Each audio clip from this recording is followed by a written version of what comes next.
मोहब्बतों में निकाह कब होते हैं। मोहब्बतें तो अज़ल से अधूरी हैं और अधूरी ही रहेंगी। भला आपने कभी निकाह नामे में मोहब्बत का खाना देखा है।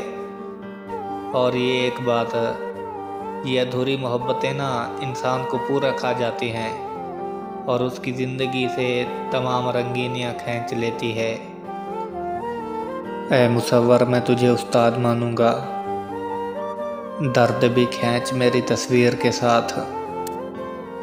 देखा जो इश्क आँखों में तो हकीम ने कहा, अफसोस है कि तुम इलाज के काबिल नहीं रहे।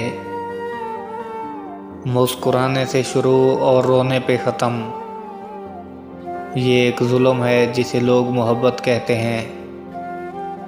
और उसने मोहब्बत में मुझे और निकाह में किसी और को कबूल किया है।